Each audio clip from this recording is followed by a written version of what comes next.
Eu tinha 15 anos quando se dá o 25 de Abril.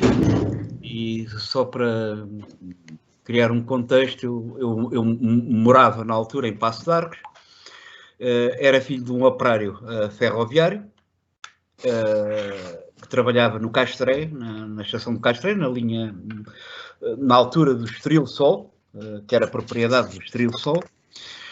E o 25 de Abril, para mim, começa exatamente no dia 25 de Abril, com o golpe militar. Eu apanhava todos os dias, eu estudava na Escola Comercial Ferreira Borges, em Lisboa, no Alto da Ajuda, e apanhava todos os dias o que nós chamávamos o comboio operário. Eram essencialmente operários, eram estudantes do ensino industrial ou comercial e eram soldados. Esse dia é um dia interessante, obviamente, marcante na minha vida. Ele começa de uma forma um bocado estranha. Eu tinha um teste na escola em Caxias entre um amigo meu e vamos a estudar, mas ao mesmo tempo sentimos que o comboio estava um bocado estranho. Havia muitas pessoas agarradas a pequenos rádios, e só nos apercebemos que havia qualquer coisa de muito estranho quando estamos a entrar na estação de Belém, alguns dos soldados começam a abrir as portas e a saltar em andamento. Olhamos e vemos a coluna de Cavalaria 7 a entrar na Avenida da Índia. O meu pai diz-me imediatamente: chegas a Alcântara e vais para casa. E claro que isso não aconteceu. Saí em Alcântara. Alcântara na altura era um polo industrial importante, havia uma série de fábricas naquela área, foram todas dizimadas pela desindustrialização lá nos anos 80, mas havia a Companhia Nacional de Sabões, havia uma série de refinarias de açúcar, a Regina, que era um bocadinho mais a Aliança, e portanto havia ali um polo muito importante de operários, que já desde, eu diria que aí de outubro, novembro do ano anterior, estavam em efervescência, tinha havido várias greves, via muitas vezes a GNR, a PSP, a Brigada de Choque, ali pela zona de Alcântara, nunca assisti a confrontos, mas sei que houve. E portanto, aglomerou-se à saída do túnel. Quem conhece a estação de Alcântara tem um túnel que passa por baixo da Avenida da Índia, e estava um magote de gente a comentar o que se estava a passar. Deu tempo para... Eu fiquei junto, eu e o meu colega, o Rui, junto àquele magote de operários, e pela primeira vez ouvi falar num nome que mais tarde vinha a perceber qual era o medo deles. Epá, isto é capaz de ser um golpe do Causa. Não sei quem é que disse isso, ouvi o nome ficou, viu-se passar a Cavalaria 7 e fui até à escola. Fui até à escola e mandaram-me para casa. E claro que eu não fui para casa, desci ao Castré, fiz se calhar aquele percurso que milhares de pessoas fizeram, andaram pelos diversos sítios e tive no Terra de Paço, subi com a coluna militar do Salgueiro Maia para o Largo do Carmo.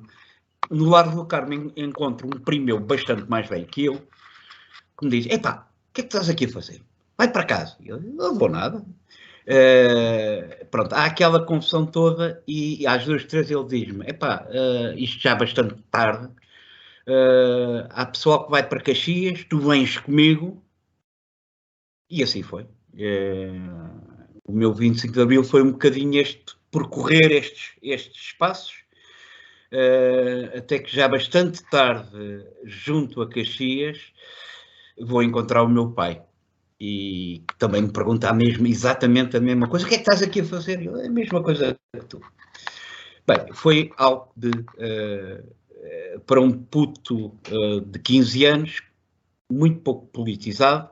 Sabia que havia um regime duro, O meu pai tinha-me explicado isso porque levei um chapadão em 69 de apanhar um papel no chão. Mas vivi isso, vivi o 1º de Maio, fui com o meu pai, do Castré até ao estádio 1º de Maio, cá em cima Alvalade. Em Alvalade, toda esta comemoração. Depois, a nível da escola, imediatamente Assembleias Gerais de Escolas, RGAs. Não tenho, assim, nada de particular a dizer, a não ser que comecei a falar. Provavelmente dizia muitas parveiras, mas havia muita gente a botar faladora e eu. O primeiro contacto político que tive, de participação numa ação política mesmo, foi mesmo o primeiro comício que o PCP fez, um dos primeiros comícios, que foi exatamente em Paços de Arcos, no pavilhão desportivo de Paços de Arcos. Fiquei, eu acho que fiquei vacinado, porque aquilo foi uma festa, o pavilhão estava apinhado de gente. E estava lá esse meu primo, que tinha ligações ao PC, que eu creio que era mesmo militante do PC, e eu mais um pequeno grupo, estávamos na galhofa, estávamos bastante contentes, e eles cantam o hino do PC, o sol brilhará para todos nós. Epá, e com aquela irreverência de puto que não sabe muito bem o que é que está a dizer, começámos a dizer se não chover. E o meu primo ficou muito zangado, deu-me um ralhete de tal ordem que eu acho que isso afastou-me definitivamente de qualquer contacto que eu poderia ter com o PC. Bem, a nível da escola, em 74 praticamente as coisas foram saneamentos. Foi a prisão do informador da PID, que era um contínuo. Toda a gente a participar, toda a gente a tentar criar uma associação de estudantes. Criámos então uma comissão para a associação, do qual eu participei muito ativamente, mas foi mais já no verão que, em Paços de Arcos, através de um amigo meu da minha idade, que trabalhava numa farmácia, ele desafiou-me para ir lá ao bairro dele, que era um bairro da Lata, que existia em Paços de Arcos, tapadinho, como convém aos bairros da Lata, que era o caminho do Mocho. Eu fui, daí depois convidaram-me para ir participar com os miúdos mais pequenos, para ir com eles à praia e tudo isso, e foi uma atividade que achei piada, porque comecei a tomar conta de miúdos, eu e uma série de outros miúdos, a tomar conta de miúdos, e o argumento era que eram os putos que ficavam ao abandono durante todo o dia, porque os pais iam trabalhar para as obras, para a Câmara de Oeiras, havia lá vários trabalhadores da Câmara, dos serviços municipais da Câmara de Oeiras, as mães para a limpeza industrial, e, portanto, eles entenderam fazer essa dinamização. Foi uma experiência muito engraçada e que me levou também a, já mais no final do ano, a entrar em contacto com o pessoal que viria a fundar a UDP. Eles, entretanto, criaram uma sede lá em Paços de Arcos, eu comecei a ir lá, vi todo aquele processo da fusão entre uma série de grupos, creio que era o CarpML ou o RML. Na altura ligava muito pouco a isso, achava que era muito bom que as pessoas se unissem. E pronto, no ano letivo seguinte, a atividade estudantil cresceu, começámos a organizar a greve contra os exames. Já tinha havido assim uma ameaça no ano letivo de 73, 74, mas foi em 75 que sim começou e criou-se.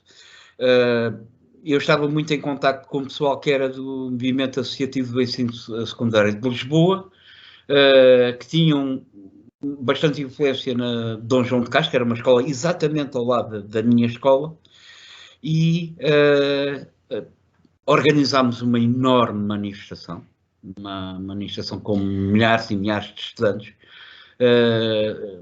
Da zona oriental de Lisboa, o ponto de partida foi exatamente o largo da minha escola, e é uma coisa engraçada, que eu na altura não achei grande piada, mas hoje vejo com alguma ironia, que a minha reunião geral de alunos mandatou-me a mim e a um outro colega para irmos a um liceu, que era um liceu feminino, que era na Rua da Junqueira, creio que era a Rainha Dona Leonor, convidar e apelar à manifestação. E assim foi. Quem me conhece sabe que eu sou um gajo baixinho, na altura era francamente mais baixinho.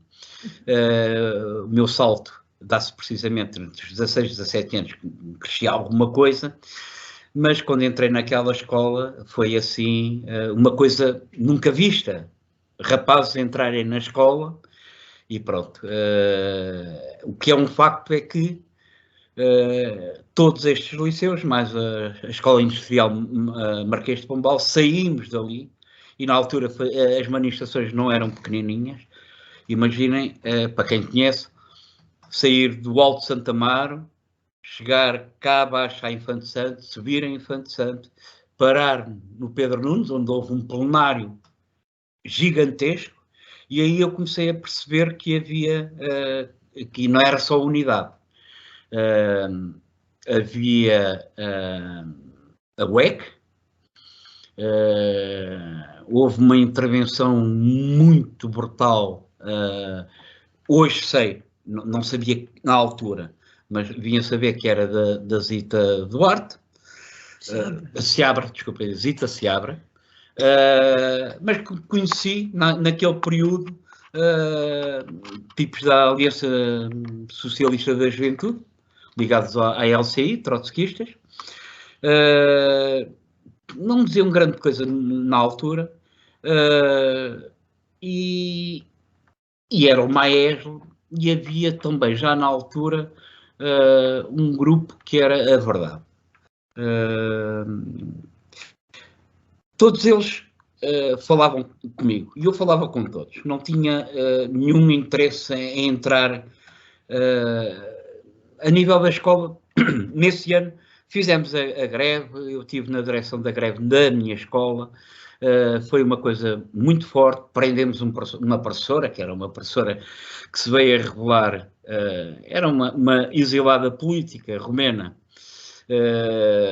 porque era uma das dirigentes da organização fascista romena, e ela era professora na minha escola. Muito mais tarde, quando começou a chegar romenos a Portugal, ela apareceu no movimento de solidariedade com eles, convidou-nos para ir à casa dela, e tinha lá o Salazar, o Hitler e o Romanesco na porta dela. Claro que nem chegámos a entrar, mas portanto a senhora era mesmo assim. Ela foi presa na biblioteca, passou os dias da greve.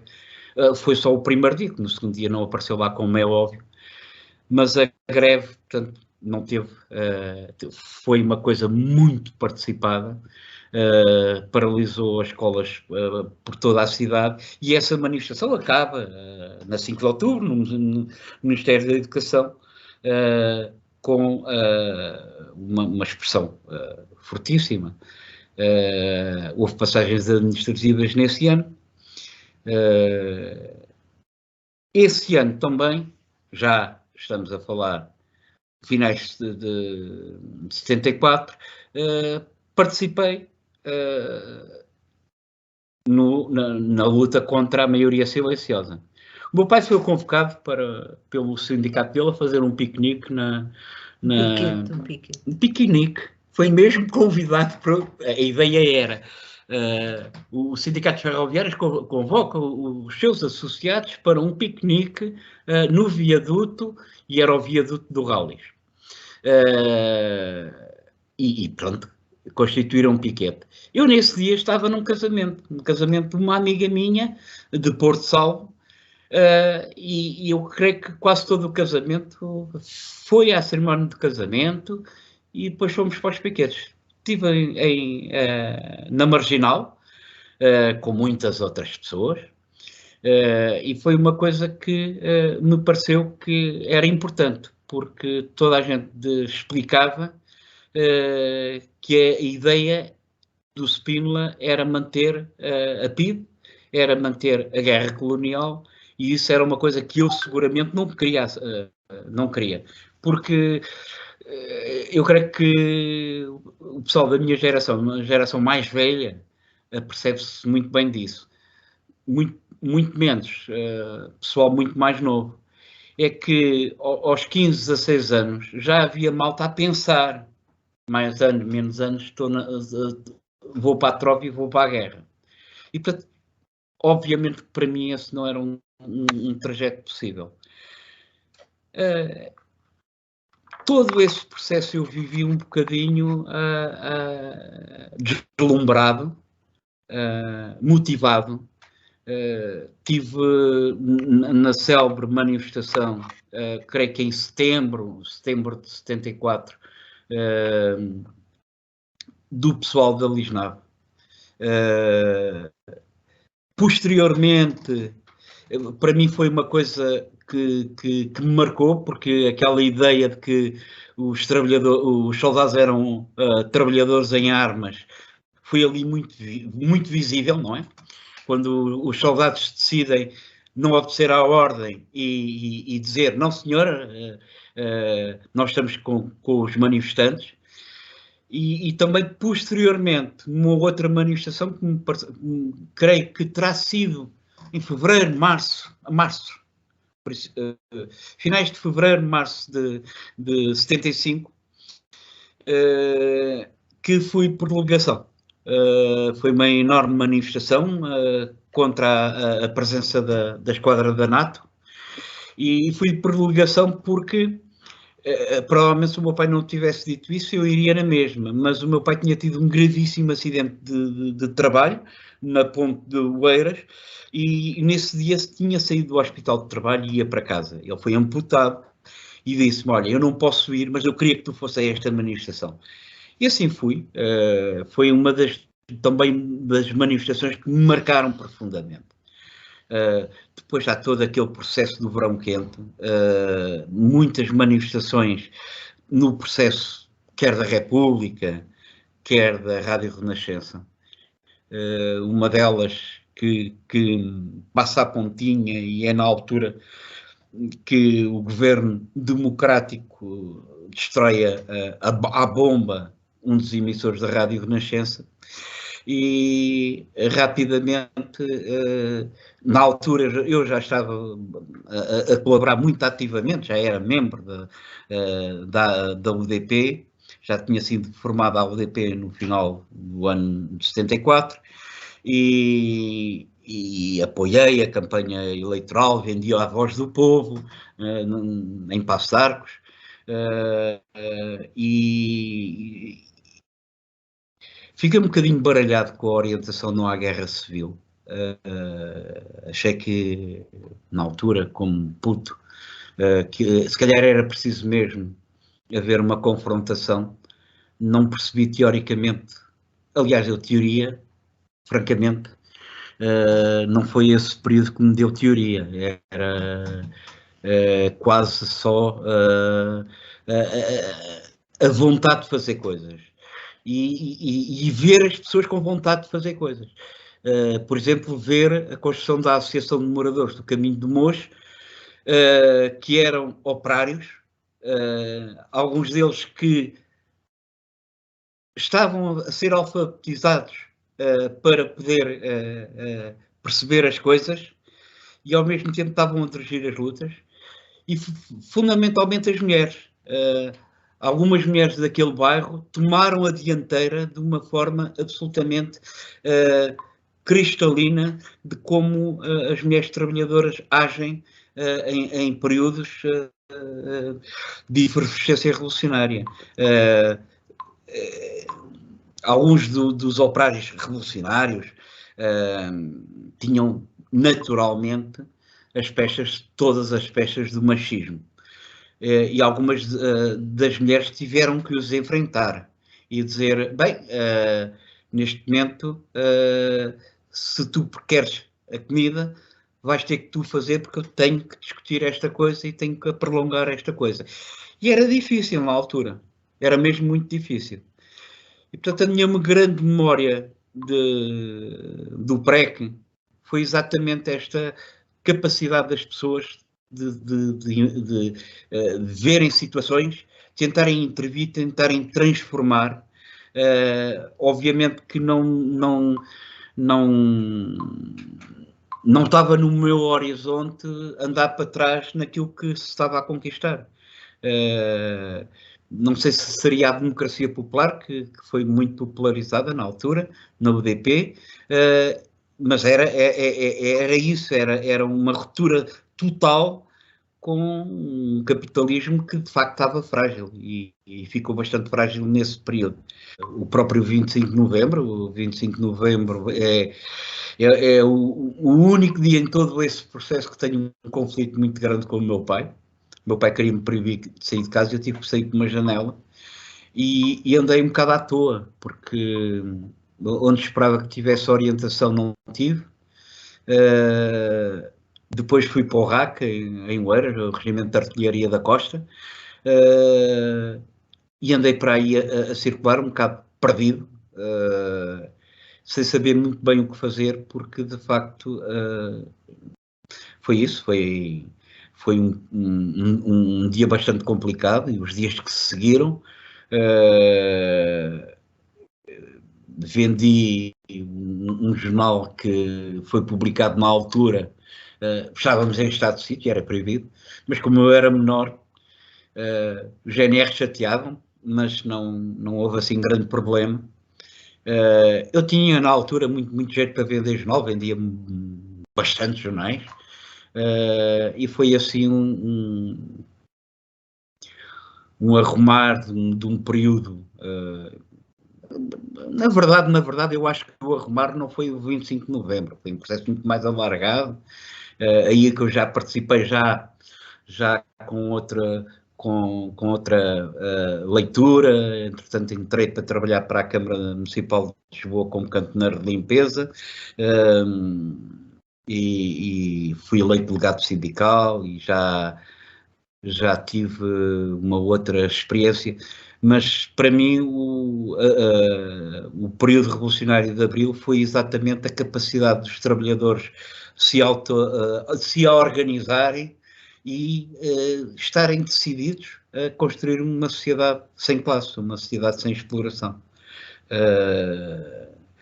Havia bastantes fábricas na área de Paços de Arcos, ainda havia. Quase todas elas entraram em processos de luta nesse período também. O movimento gerou na escola, curiosamente, também aconteceu em Orem, que é estranho porque é um sítio muito mais paroquiano, digamos assim, embora tenha havido alguma influência de Leiria. Eu não, na altura aquilo pareceu muito espontâneo. É estranho porque foi a nível nacional. Sentiste que foi mesmo uma coisa espontânea ou houve algo? Sentiste que havia algo por trás? Eu nunca consegui ver nenhuma coordenação por trás daquilo, sinceramente, mas achei engraçado e acho hoje, visto estes anos todos depois, a quantidade de escolas de sítios completamente dispares que se envolveram em movimentos e foram praticamente iguais. Pois, eu partilho um bocadinho da tua opinião, apesar de eu saber que, por exemplo, o Maeslo cresceu imediatamente. O Maeslo era só mesmo na área de Lisboa. Aliás, era um movimento associativo do ensino secundário de Lisboa. Mas eu acho que se espalhou um bocado imediatamente. E naturalmente o PC, a LCI, eu acho que foram os grupos, o MRPP, se bem que o MRPP não participou em mobilização direta, pelo menos que eu tenha na minha escola, havia alguns MRPPs, não eram muitos, PCs eram muito poucos, mas o PC tinha uma presença concreta, que é através da UNEP, a União Nacional dos Estudantes Portugueses. Uma das coisas que me impressionou foi, de facto, ter sido uma coisa nacional. porque nós tínhamos contactos com um grupo dinamizador no Porto, de Évora também, eu recordo-me que havia, porque isto também depois funcionava, muita transmissão de, epá, isto tem que ser uma greve nacional e, portanto, quem conhece amigos de outros lados, avisem. E eu acho que isso entrou em rastilho e provavelmente em muitas áreas a coisa poderá ter parecido, terá sido muito, muito espontânea, mas e mesmo aqui em Lisboa notava-se que havia uma disputa feroz, até fisicamente. Eu lembro que nesse plenário no Liceu Pedro Nunes houve grupos que se envolveram à porrada. Creio que terá sido o NEP com, agora não consigo precisar o grupo, mas a UNEP batia em toda a gente na altura, ainda tinha força para o fazer. Entretanto, ela depois, praticamente, a UEC, na área de Lisboa, durante alguns anos, praticamente pulverizou, mas tinha expressão na altura. Mas sim, posso dizer que também tenho uma ideia que que o movimento era muito amplo, havia uma disputa pela liderança, mas não me parece que uns fossem mais marcantes que outros. E sim, terá sido este contacto, e também é evidente que as reivindicações, que eram umas reivindicações muito simples, não sei se te recordas, que era o fim dos exames, e também acho que também tinha a ver com as faltas, havia coisas assim um bocadinho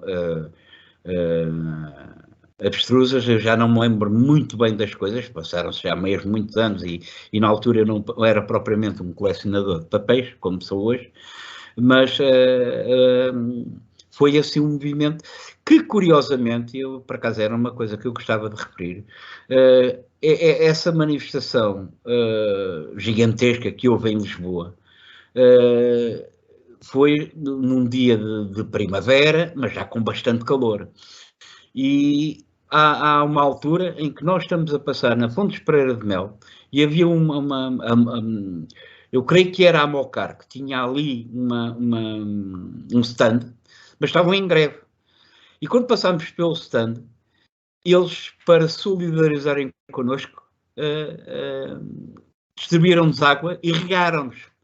Literalmente regaram-nos com uma mangueira de água, que nos soube muito bem, porque aquilo estava realmente um calor insuportável, mas foi assim uma expressão muito interessante de solidariedade dos trabalhadores com os estudantes em luta. Na altura, pareceu-me também que havia ali um fator extra que acelerou um bocadinho alguma, entre parênteses, consciência. Eu lembro-me que na manhã, quando se pôs a hipótese daquilo ser mesmo um golpe para derrubar o governo, toda a gente da minha idade pensou uma coisa: se calhar já não vou à tropa. E aí poderá ter ajudado também um bocadinho isso. Pareceu-me, não tenho assim muita certeza, mas deu-me a ideia que terá sido um fator extra. Olha, francamente, eu na altura não pensei nisso. Na altura não pensei nisso. Sabia que estava a haver um golpe, não sabia que tipo de golpe era. Fiquei um bocadinho preocupado com aquele medo que ouvi daquele operário dizer: pá, se calhar isto é do Caúsa, e se for estamos lixados. Mas depois eu fui contagiado por aquilo que contagiou toda a gente, que foi a desobediência à orientação do MFA. O MFA a dizer-nos: vão para casa, e a gente dizer: não senhora, ficamos cá. Os tipos dizerem, por exemplo, eu não estive nesse incidente, soube a posteriori da tentativa de assalto à PIDE, que houve depois o assassinato daqueles cinco manifestantes. O MFA não queria que aquilo acontecesse. Aliás, que depois também, e isso também foi uma coisa que me deixou um bocado enreitado com a tropa, que foi o que se passou também na TAP. Eu tinha um primo que trabalhava na TAP e que houve uma intervenção militar na TAP. Houve até dois milicianos que foram presos porque desobedeceram, e esse meu primo ia lá muitas vezes a casa e contava as coisas e pronto. Ele ajudou-me também um bocadinho a perceber que, pá, sim senhora, quem fez o 25 de Abril foram tropas, mas isso foi o golpe militar. Depois as pessoas é que estavam a procurar caminhos para uma coisa diferente. Eu costumo dizer, ainda hoje, a muita malta bem mais nova, não é? Que, e dou este exemplo, é que eu recordo-me, e isso recordo-me bem, uns dias antes do 25 de Abril há um célebre jogo de futebol que é a última vez que o Marcelo Caetano aparece em público. E toda a gente se levantou e bateu palmas ao Marcelo Caetano. E uns dias depois do 25 de Abril estávamos a discutir como é que íamos construir o socialismo, como é que íamos acabar com o capitalismo.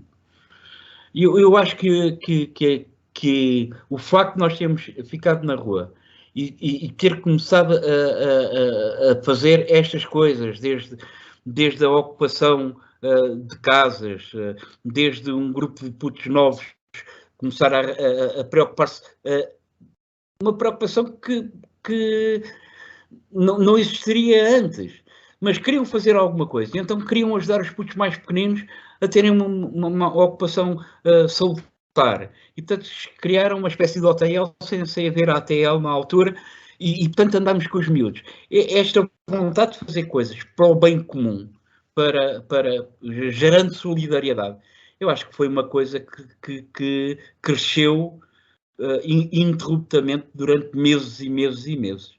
E só a falta de um programa político, isso já sou eu um tipo de 62 anos a analisar, é que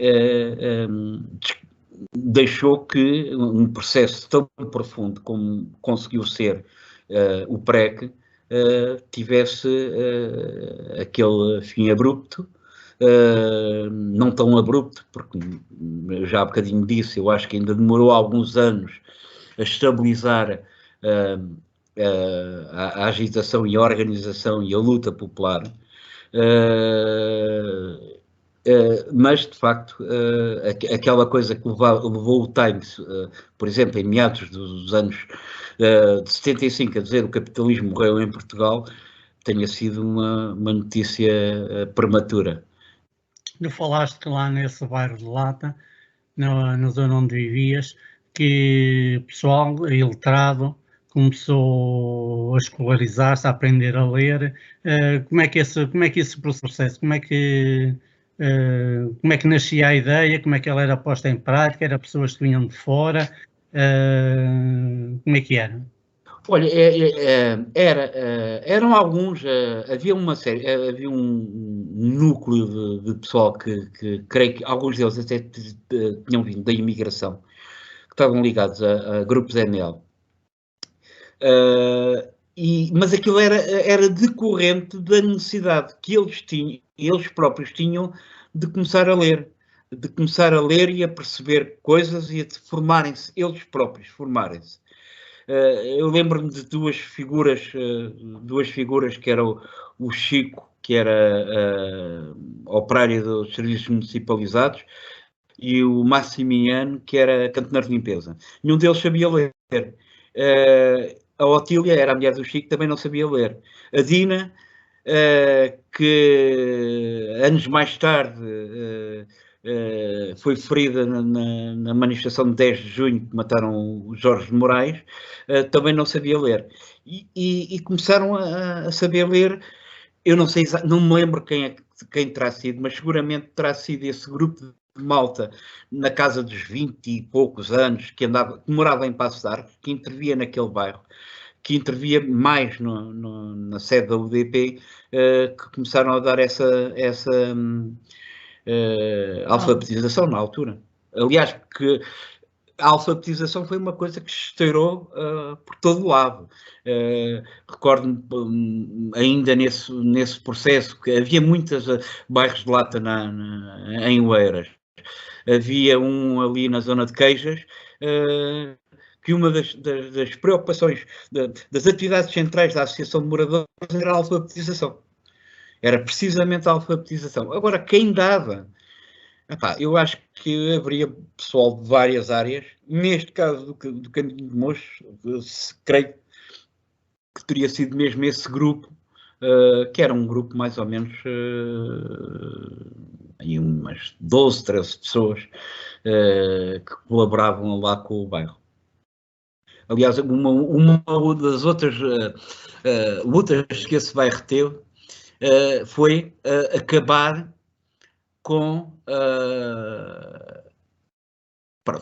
o bairro não tinha eletricidade, mas a eletricidade estava lá.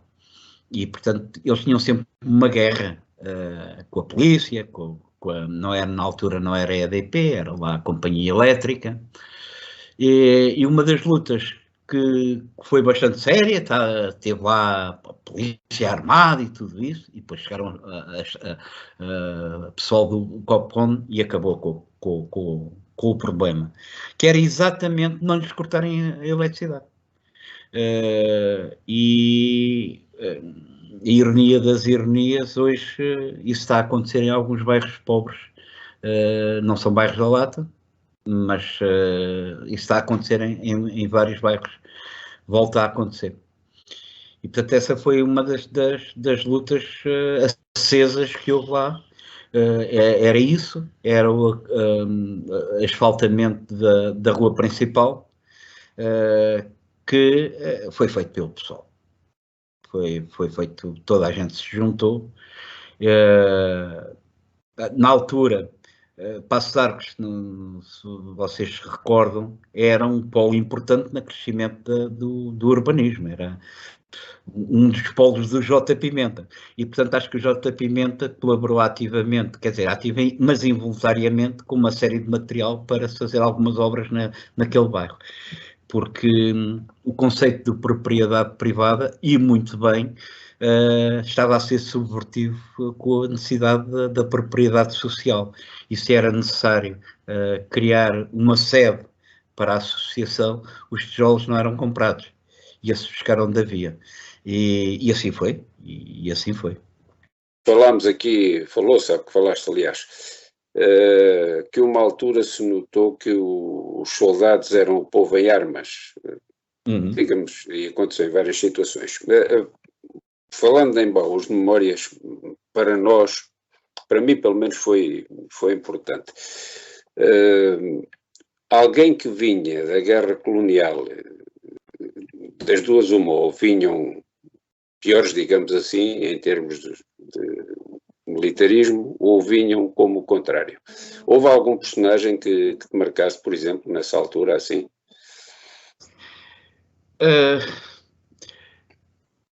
Um primo, também um primo. A minha família era muito grande. O meu pai era o mais novo de 13 irmãos e a minha mãe a mais nova de 13 irmãos. E, portanto, tinha muitos primos. E há um primo que vem da Guiné-Bissau e que vinha bastante afetado. Ele vinha delirante com o final da guerra, mas vinha, de facto, hoje sabemos o que é, mas ele era um parceiro ele morava num primeiro andar e uma vez passa um carro que faz um rater e ele sai pela janela, ele parte a janela toda, ele teve mesmo, ficou bastante traumatizado. Mas foi um tipo que chegou cá e tentou, bem ou mal, participar nas coisas.